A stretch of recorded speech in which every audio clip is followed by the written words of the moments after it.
Folks, we need to talk here about something I am going to say for the first time, and that is I believe the Fed should raise the federal funds rate 50 basis points on February 1st.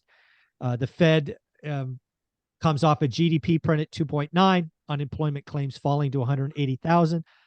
And I don't think the Fed is happy. Now, again, I'm not changing my call. I believe they will only raise it 25. I want to be clear. My bet is they do 25, but I think they should raise 50. Let's go to Jonathan first and see what he thinks is his wild ass opinion of mine. Jonathan, what do you think? 50 basis point, something they should do? I think so, right? I mean, we've been talking about it for a while, and I mean, we've been talking about it all last year.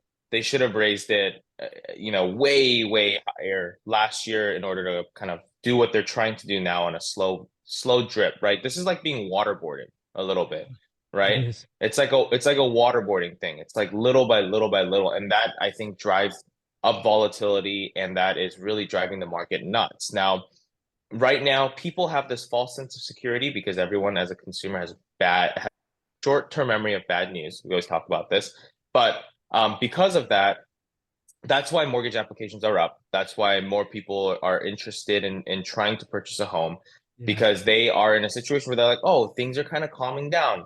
I think I can now do it. And then if whatever the Fed does, if it shocks the market, then people are gonna volatility is gonna go up again. The Yeah. application is gonna drop. People are Yeah. gonna stop trying to buy homes. They're gonna be afraid again. All of that. So we're just starting to like reset into it. But the more the Fed like keeps this slow drip going, I think the volatility will continue, and it'll Yeah. continue to kind of drive applications up, down, all around, and people won't be able to find actual footing on being able to, hey, what can we actually expect out Yeah. of the market on when we're going to purchase a home? So I think that's Yeah. difficult. But yeah, they should for sure. Yeah, they should. Now, do you think they will? No. Uh, Yeah. all right, Dustin, let's go to you. So again, they should do 50 basis points. What do you think? Kind of where do you stand on that? No, I'm aligned with John. I just think ripping the Band-Aid off in this is case or track that we've been on is going to be a lot easier to get to the point where they want to get to and where we want to get to, where we're not essentially looking over our shoulder to see what's coming next, right? And yeah, it'll shock the market. Yeah, it'll be a little painful for probably a couple weeks, maybe a month if they actually did that, but it'll Mhm. be better and it'll get us to where we want to be quicker. So I'm all for it. I'm okay with it, but I don't think they're going to do it. Yeah. So let's talk about how this would play out because you guys are in the market. You watch rates probably even more than I do, and I watch the 10-year every day. You guys are getting price adjustments every day from your brokers and the like. I think all three of us assume we're getting a quarter on February 1st. So is it accurate to say that if we get a quarter on February 1st, mortgage rates really don't change based on that simple action? They've already priced in a quarter. Is that fair to say? Yeah.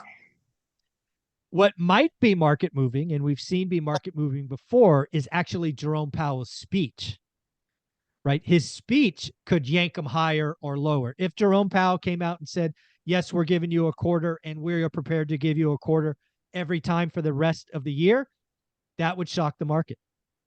Equally, if Jerome Powell came out and said something like, you know what, this might be the last time, that would shock the market. So again, I don't think the action of raising a quarter impacts mortgage rates, but Jerome Powell's speech could. Is that fair? Yeah. I mean, it's always, the minutes in the speech that are going to dictate it. It's is there any sort of shock component, whether it's the move or what he's saying, right? Because whether, like you said, he says that we're going to be done with the quarter point after today, or we're going to raise a quarter point every meeting, that's going to highly make the market, change and be volatile for the next Weeks at really least. seconds after he says that. Yeah. So I want to go back to Jonathan on this one and wrap it up. Let's just assume for whatever karma reason, we get what all three of us want. We get the 50. I believe if we get the 50, mortgage rates will change because it is unexpected. Is that fair to say, Jonathan, or am I missing something? No, absolutely. Absolutely. We'll see it move up. But it won't Yeah. be by a quarter, right? It won't be by the full delta, No. but it will move up because the market didn't expect it. Correct. Correct. Yeah. And I don't know. Usually there's a pop stabilization, little trickle down, and then it goes back up. So If you look at still, I mean, if anyone's studying the 10 years, on the trend wise, we're still trending up, right? It's not like we're all of a sudden in a downtrend. We're No, still trending up. we seem to be anchored at 3.5. 3.5 seems to be a floor, a ceiling, whatever you want to call it. Hopefully. We're going to see. And I think it's going to be Jerome Powell's speech post decision that breaks. Either we're going to we'll get off the 3.5 because he tells people we're going to have rates for the rest of the year, or we're done and rates go down. It's going to be the speech. If somebody wanted to reach out to you guys and get pre-approval or have a discussion about buying loans or what kind of loans, how should they reach out? Go to convoyhomeloans.com and let us know you came from ORAT. Yep. And if you let them know you came from ORAT, you get Dustin or Jonathan, that sometimes I call Justin, just for fun. All right, guys, take care. Thank you.